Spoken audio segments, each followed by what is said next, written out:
Um dos principais benefícios de uma marca registrada é permitir que o titular dela aufira lucro, ganhe dinheiro, autorizando que ela seja utilizada, explorada por pessoas e empresas, logicamente que recebendo algo em troca. E essa operação se dá por meio de um contrato de licenciamento de marca. Nesse vídeo eu vou falar sobre o que não pode faltar no seu contrato de licenciamento para que você consiga auferir lucro e ter segurança nesse tipo de negócio. Vamos comigo! Antes de eu entrar nas dicas que eu vou dar para vocês, eu quero apenas fazer uma introdução rápida sobre um contrato de licenciamento de marca.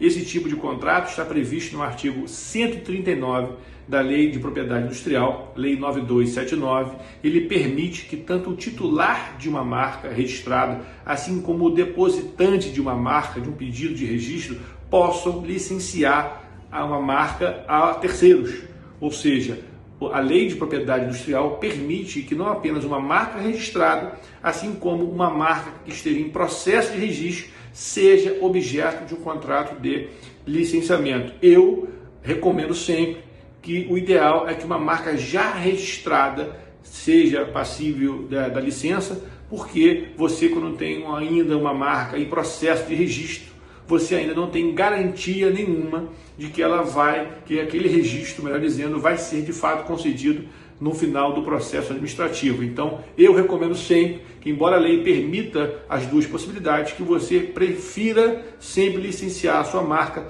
quando ela já estiver registrada. Agora vou dar sequência ao vídeo e vou falar sobre as dicas que eu prometi para vocês. Vamos lá! A primeira dica que eu dou é verificar se a marca objeto da licença de fato pertence ao licenciante. Eu explico por quê. É muito comum empresas passarem por fusões, aquisições e nessas operações elas adquirem marca de terceiros, mas não levam a averbação dos contratos de fusão e aquisição para serem averbados no INPI. Quando elas não fazem isso, o INPI, o Instituto Nacional da Propriedade Industrial, não fica sabendo que aquela marca mudou de dono. Então, aquela empresa, ao assinar um contrato de licenciamento de marca, ela diz para o licenciado que ela é a dona da marca. Mas cabe ao licenciado, por uma razão de segurança, verificar se de fato a licenciante é a nova titular daquela marca. E isso é muito fácil de fazer por meio de uma busca, de uma pesquisa dentro do site do Instituto Nacional da Propriedade Industrial. Essa é a primeira dica que eu dou para vocês. A segunda dica, definir o objeto do contrato de forma clara e precisa. No contrato de licenciamento de marca, o objeto deve prever quais são as marcas que serão licenciadas, para quais produtos e serviços elas serão utilizadas, se aquela licença será exclusiva ou não para o licenciado, se o licenciado ficará responsável pela manutenção e pela proteção da marca contra uso não autorizado de terceiros. Também é importante o licenciante e o licenciado estabelecerem um manual de uso da marca. Vou explicar melhor. É importante que o licenciante estabeleça um manual com regras específicas sobre o uso da marca que ele está licenciando. E o licenciado, por sua vez, deve obedecer rigorosamente aquele manual. Esse manual, então, eu colocaria como um anexo que deve constar, que pode constar nesse contrato de licenciamento. E nele vão estar previstas as regras sobre o uso e os limites desse uso por parte do licenciado. Caso ele venha a infringir qualquer daquelas regras, poderá o licenciante aplicar qualquer das penalidades previstas no contrato de licença, ok? Terceira dica, estabelecer se aquele contrato de licenciamento permitirá um sublicenciamento, ou seja, se ele vai permitir que o licenciado autorize, por sua vez, que uma outra pessoa também venha a utilizar a marca no contrato de sublicenciamento. Quarta dica, o contrato deve estabelecer se o uso da marca será obrigatório. E o porquê disso? Uma das formas do titular de uma marca perdê-la é por falta de uso, através de um pedido de caducidade de uso de marca. E então, nesse contrato de licença, deve existir uma previsão se o licenciado terá a obrigação de utilizar a marca para evitar que ela caia numa caducidade e, consequentemente, gere prejuízos ao licenciante. E eu acrescento até uma outra questão. Também é importante que no contrato de licenciamento haja uma previsão se o licenciado, havendo um pedido de caducidade de uso da marca contra o licenciante, se o licenciado terá o dever, a obrigação de ajudá-lo a comprovar que aquela marca foi utilizada de forma que o licenciante não a perca para aquela pessoa que está alegando que está colocando no INPI aquele pedido de caducidade para ser analisado, ok?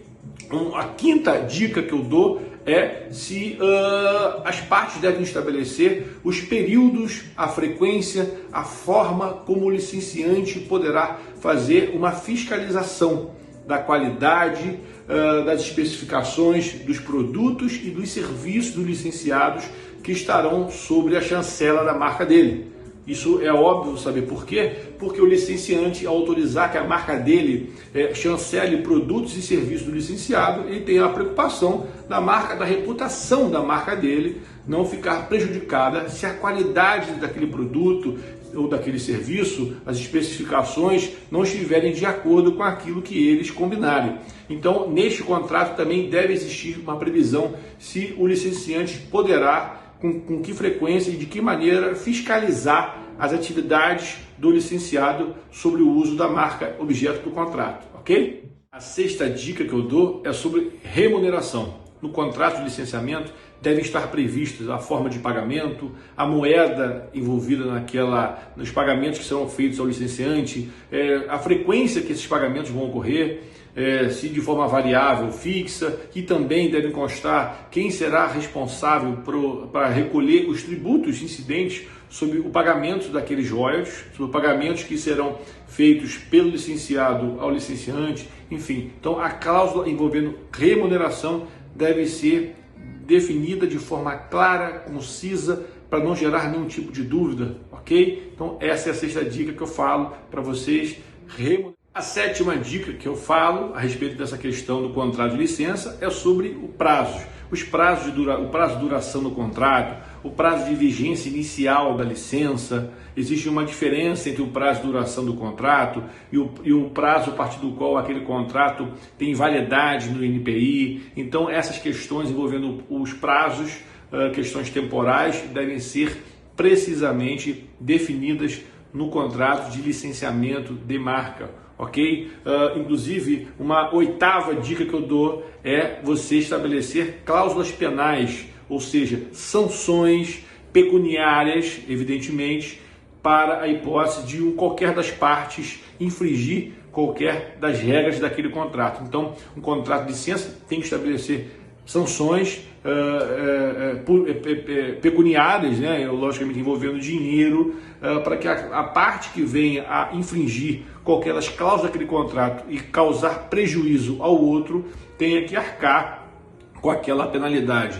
Isso normalmente está previsto numa cláusula penal. A gente chama de cláusula penal porque assim o define o nosso Código Civil.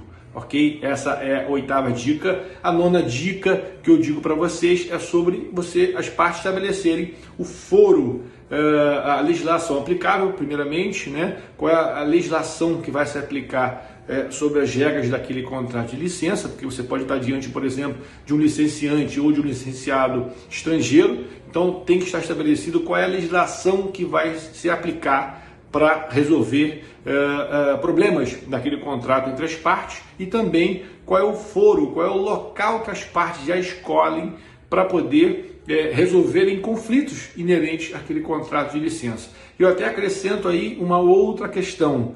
É importante também as partes estabelecerem uma cláusula de arbitragem. Por que disso?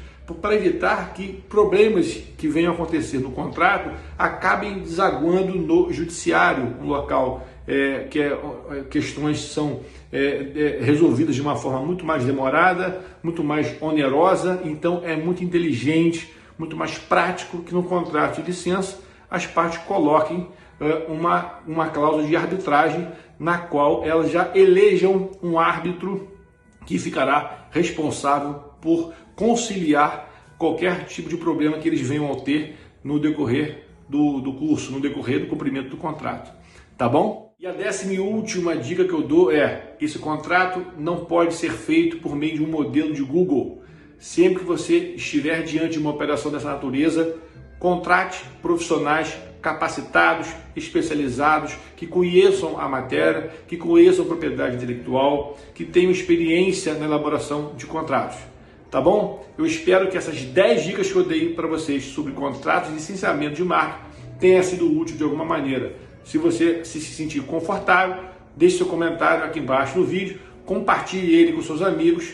Eu quero lhe agradecer pela oportunidade de estar aqui compartilhando conhecimento contigo nesse momento. Um grande abraço e até a próxima.